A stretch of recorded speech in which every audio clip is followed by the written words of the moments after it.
ये है दिल्ली दर्पण। नमस्कार साथियों, आलोक मौर्य के मामले में जब से आलोक मौर्य ने भ्रष्टाचार का केस वापस लिया है तो आलोक मौर्य पर तरह तरह के आरोप लगाए जा रहे हैं। लेकिन इन सब के बीच में ये बात प्रमुखता से उठ रही है कि ब्यूरोक्रेट ने दबाव बनाकर आलोक मौर्य से यह केस वापस कराया।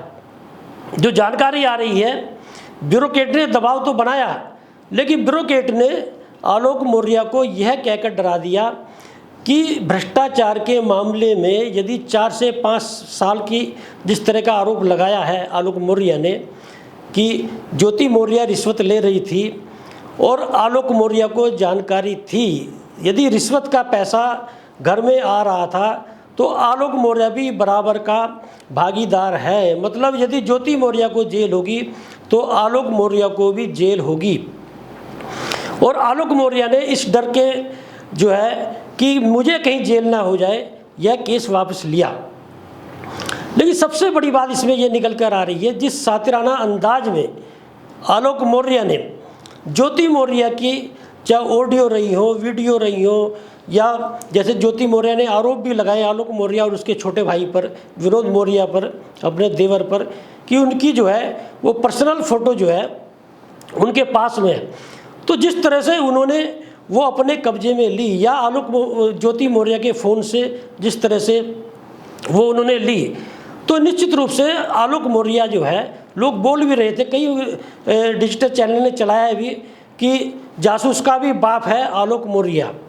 तो ऐसे में बहुत बड़ा प्रश्न ये उठ रहा था और जो जानकार लोग थे ये भी मानकर चल रहे थे कि आलोक मौर्य ने भी कोई ना कोई ऐसी गलती की है कि जिसमें आलोक मौर्य फंसेगा। और ये प्रमुखता से माना जा रहा था कि ज्योति मौर्य के मामले में एक बात जरूर कहनी पड़ेगी कि तमाम फजीयत के बावजूद, तमाम ऑडियो वायरल होने के बावजूद, तमाम वीडियो वायरल होने के बावजूद, तमाम आरोप लगने के बावजूद, तमाम छिछालेदार होने के बावजूद ज्योति मौर्य अपने स्टैंड से टस से मस नहीं हुई। और आलोक मौर्य भले ही रोता रहा हो, बिलखता रहा हो, और जिस तरह से ज्योति मौर्य से बात भी हुई, पत्रकार ने भी बात की और उनकी भी जिस तरह से वीडियो जो है वायरल हुई, तो ज्योति मौर्य का एक ही स्टैंड रहा मनीष दुबे के मामले में कि वो मेरा पर्सनल लाइफ है, वो मेरा उसमें जो है पर्सनल लाइफ में ताक झांक की कोशिश ना की जाए, या कोई पहला ही मामला तलाक का नहीं है। जैसे ज्योति मौर्य ने तलाक की जो है वो आवेदन दे रखा है कि मेरा तलाक का मामला कोई देश में पहला ही नहीं है। और जिस तरह से हाँ, एक बहुत बड़ा आरोप जो है ज्योति मौर्य और मनीष दुबे पर ये लग रहा था कि जो ऑडियो वायरल हुई थी मनीष दुबे और ज्योति मौर्य की बात करते हुए, आलोक मौर्य की हत्या का जो षड्यंत्र रचा जा रहा था, एक वो बहुत बड़ा मामला था। और आलोक मौर्य ने यदि वह भी केस वापस लिया है तो ये आलोक मौर्य की तो है जो है एक तरह से मूर्खता ही मानी जाएगी। लेकिन सबसे बड़ी बात ये है कि इस मामले में जैसा ये कहा जा रहा था कि आलोक मौर्य के केस वापस लेते ही अब जो दहेज उत्पीड़न का केस है वो ज्योति मौर्य जो वापस ले लेंगी। कोई सुखबुकाट ज्योति मौर्य की ओर से केस वापस लेने की नहीं है, या ज्योति मौर्य की ओर से कोई कभी ऐसा कोई बयान नहीं आया है। और ये जो है केस एक तरह से अब ये देखा जा रहा है कि जांच कमेटी जो है फिर से आलोक मौर्य को तलब ना कर ले कि, या ज्योति मौर्य भी जो है मानहानि का केस जो है वो आलोक मौर्य पर कर सकती हैं। लेकिन सबसे बड़ी बात इस मामले में ये आ रही है कि आलोक मौर्य और ज्योति मौर्य का पर्सनल मामला हो सकता है, लेकिन ज्योति मौर्य पीसीएस अधिकारी है, मनीष दुबे भी ये अधिकारी है। यदि इस तरह के ब्यूरोक्रेट अपराध करेंगे, इस तरह के ब्यूरोक्रेट भ्रष्टाचार करेंगे, तो शासन प्रशासन के लोग क्या कर सकते हैं या करेंगे या कर रहे हैं। यदि आलोक मौर्य ने केस वापस ले भी लिया है तो क्या जांच कमेटी का फर्ज नहीं बनता है मामले को आगे बढ़ाया जाए? यदि ज्योति मौर्य ने करप्शन किया है, भ्रष्टाचार किया है, तो ज्योति मौर्य के खिलाफ एक्शन लिया जाए, या आलोक मौर्य के पास पर्याप्त सबूत नहीं है, आलोक मौर्य पर के एक्शन लिया जाए, या मनीष दुबे का जिस तरह का मामला सामने आ रहा है आलोक मौर्य की हत्या का षड्यंत्र रचा मनोज दुबे और ज्योति मौर्य ने। तो क्या हत्या के प्रयास का मामला जो है वह ज्योति मौर्य मनोज दुबे पर नहीं बनता है? इस तरह के मामले यदि केस वापस ले लिए जाएं और आगे जांच ना चले या केस ना हो तो इस तरह के केस को और बढ़ावा मिलेगा, निश्चित रूप से मिलेगा। क्योंकि ज्योति मौर्य के मामले में न जाने कितने युवाओं ने अपनी पत्नी जो कोचिंग कर रही थी वो किसी भी कंपटीशन की हो वापस बुला ली, कितने घर में किला क्लेश हुए, कितने लोगों ने अपनी पत्नी को जो है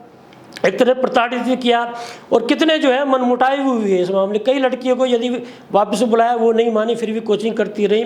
लेकिन इस मामले में इस तरह का मामला देश में उठा और आलोक मौर्य ने केस वापस ले लिया और इस पर एक तरह से जो है ऐसे ही जो है इसे ख़त्म कर दिया जाएगा तो समाज में संदेश सही नहीं जाएगा। यदि इस मामले में जो भी आरोपी है उसे सज़ा मिलनी चाहिए। समाज में संदेश जाने के लिए ये उत्तर प्रदेश शासन और प्रशासन का जो है वो कर्तव्य बनता है, फर्ज बनता है कि दूध का दूध पानी का पानी करके वो समाज के सामने लाया जाए। या दिल्ली हाई कोर्ट में जो ज्योति मौर्य ने आवेदन दिया है उनसे संबंधित सामग्री जो सोशल मीडिया पर है या मीडिया पर है उसे हटाया जाए या उनकी बिना अनुमति के कोई ऐसी सामग्री न डाली जाए। उस तरह का यदि केस यदि उस मामले में यदि दिल्ली हाई कोर्ट संज्ञान लेता है तो इस मामले में दिल्ली हाई कोर्ट को इस बात का भी ध्यान रखना चाहिए कि ज्योति मौर्य पर जो आरोप लगे हैं कि वो भी काफ़ी गंभीर है। सबसे बड़ा गंभीर मेरी यदि आप राय पूछेंगे तो आलोक मौर्य की हत्या का षड्यंत्र जो मनोज दुबे और ज्योति मौर्य मिलकर रच रहे थे, जैसा आरोप आलोक मौर्य ने लगाया है, सबसे बड़ा गंभीर आरोप जो है वो है। और निश्चित रूप से जिस तरह से योगी आदित्यनाथ की छवि है तो मुझे नहीं लगता योगी आदित्यनाथ इस मामले को ऐसे ही जाने देंगे, क्योंकि ये मामला जो है बहुत चर्चा में आ चुका है और चर्चा में आने के बाद में यदि इस मामले को दबा दिया जाता है, ख़त्म कर दिया जाता है तो निश्चित रूप से उत्तर प्रदेश के मुख्यमंत्री योगी आदित्यनाथ पर कहीं ना कहीं से अंगुली उठेगी और वो नहीं चाहेंगे कि उन पर कहीं ना कहीं से अंगुली उठे। लेटेस्ट खबरों के लिए सब्सक्राइब करें हमारा YouTube चैनल या फिर लॉग ऑन करें www.delhidarpantv.com। खबरों की कवरेज और विज्ञापनों के लिए संपर्क करें इस नंबर पर।